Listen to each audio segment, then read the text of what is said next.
Marine Le Pen a dévoilé le projet retraite de son programme pour les présidentielles. Une réforme qui sera menée tambour battant, promet-elle, et qui a surtout beaucoup évolué depuis la campagne de 2017. Bonjour Mathieu Plane. Alors Mathieu Plane qu'on va retrouver dans un petit instant. Oui, vous m'entendez ? C'est bon, on vous entend. Bonjour Mathieu Plane, Bonjour. Directeur adjoint du département analyse et prévision de l'OFCE. Marine Le Pen, donc, qui oublie sa retraite à 60 ans pour tous. Est-ce qu'elle a raison, je la cite bien sûr, de vouloir s'adapter à la réalité budgétaire ?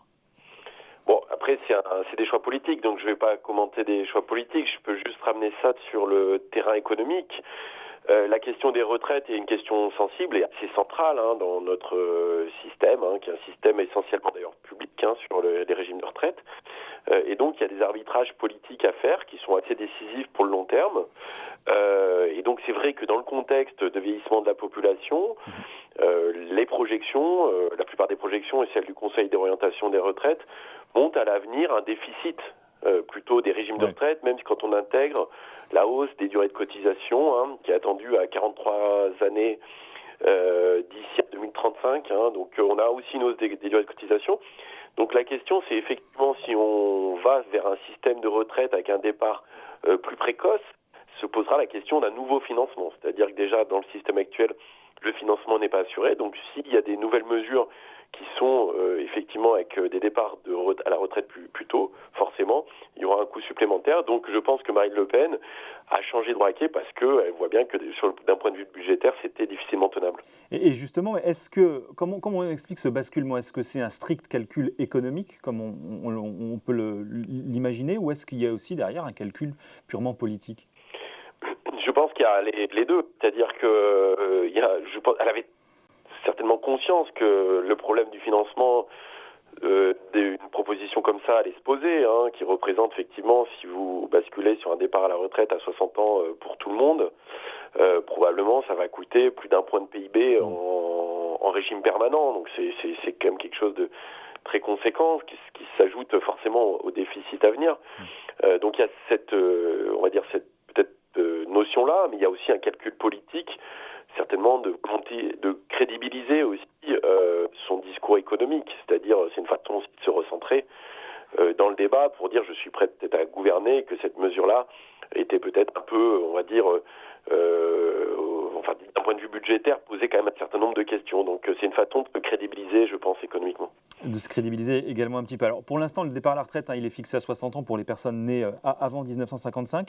Le projet de Marine Le Pen, c'est effectivement d'avoir un départ de plus en plus gradué qui peut monter jusqu'à 67 ans. Est-ce qu'on peut simplement expliquer en quelques secondes ce qu'elle propose pour bien comprendre effectivement ?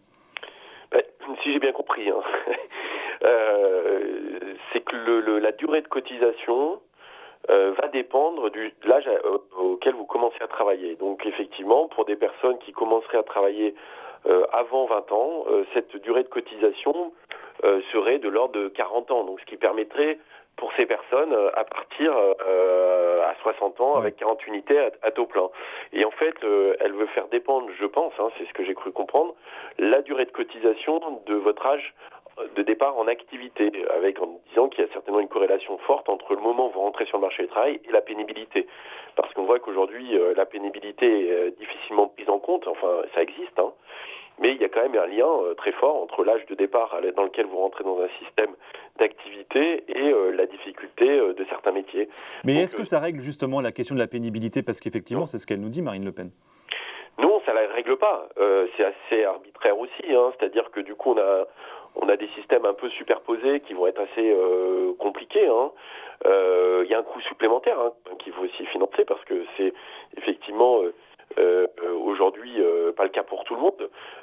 C'est vrai qu'on pourrait avoir un mécanisme qui soit plus subtil, j'allais dire, qui ne dépende pas juste de l'âge d'entrée en activité, qui permettrait d'avoir un calcul de durée de cotisation. Donc c'est vrai qu'il faudrait mieux prendre en compte cette pénibilité plutôt que de la faire dépendre juste de l'âge d'entrée en activité.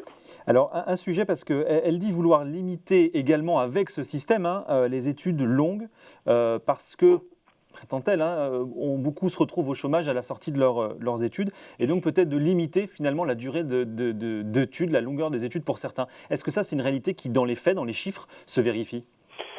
On n'a pas énormément d'éléments là-dessus. Ce qu'on peut juste dire, c'est que, effectivement, c'est une forme d'incitation à rentrer plus tôt en activité. Oui. Mais la question, c'est que souvent, le choix d'entrer dans l'activité se fait aussi en fonction de la situation du marché du travail. Alors pas que, hein, bien sûr, mais vous faites des études parce que vous avez un certain nombre d'objectifs aussi, parce que voilà, vous poursuivez une formation, un diplôme. Mais il y a aussi des fois des arbitrages en fonction de la situation sur le marché du travail. C'est-à-dire que quand vous avez un chômage élevé, il est probable que parfois vous retardiez un peu l'entrée en activité. Mais ce système-là ne changerait pas grand-chose parce qu'il ne change rien à la situation du marché du travail. Donc du coup, au final, c'est une proposition qu'il faut regarder, effectivement, mais qui ne résout pas tous les problèmes. Bon, comment est-ce que vous regardez, Mathieu Plane, un petit peu là, le programme des candidats à la présidentielle en matière de retraite? Est-ce qu'on assiste peut-être un peu, à l'instar de Marine Le Pen, à une forme de prise de conscience budgétaire et économique? Est-ce qu'on est un petit peu moins dans les promesses et les grandes propositions? Je sais pas, c'est-à-dire qu'on voit quand même que la fourchette des possibles est très grande. En réalité, on le voit, donc Marine Le Pen a changé un peu de braquet, mais c'est vrai que plutôt, si on va chez Fabien Roussel ou Jean-Luc Mélenchon, on reste, je crois, sur la retraite à 60 ans. À 60 ans. Si on va plutôt du côté de Valérie Pécresse, si j'ai bien compris, on est plutôt sur un report jusqu'à 65 ans. Maintenant, on entend aussi les propositions du candidat Macron. On n'a pas les éléments. Là, on est vraiment plutôt sur des réflexions qui sont, on va dire, paramétriques du système de retraite. Or, il y avait quand même en question, notamment dans le mandat qui est le mandat qui se terminait, qui était une réforme plus structurelle des régimes de retraite avec un régime universel. Et justement, là, on revient plus sur une logique budgétaire. Est-ce que la fin de ces régimes spéciaux, ça reste finalement peut-être là le vrai marqueur idéologique, le vrai point de différenciation entre tous les candidats? Oui, c'est un marqueur important. Vous l'avez effectivement, il faut le noter. Le fait de fondre ces régimes spéciaux dans un régime plus universel, premièrement, et puis après, il y a la question, on voit bien, la droite, on va dire plus classique, va être sur un report de l'âge légal jusqu'à 64, voire 65 ans, avec la question de savoir à quelle vitesse on passe sur cette transition. Et puis, se pose forcément la question des gens qui ont commencé à travailler tôt, qui ont des durées de cotisation très longues, parce que on voit qu'aujourd'hui, notre système mélange à la fois les durées de cotisation et l'âge de départ en retraite. Donc ça pose beaucoup la question, si vous reportez très fortement l'âge de départ, de ceux qui ont commencé à travailler plus tôt. Donc c'est vrai qu'il faut trouver des arbitrages et des équilibres entre des besoins de financement de ces retraites, et de en tout cas ces besoins à venir, et puis avoir un système assez équitable, on va dire. Donc c'est vrai que aujourd'hui, il y a beaucoup de propositions, mais qui sont très différentes quand même. Bon, réponse après 2022, peut-être. Merci beaucoup, Mathieu Plane, directeur adjoint du département Analyse et Prévision de l'OFCE sur Boursorama.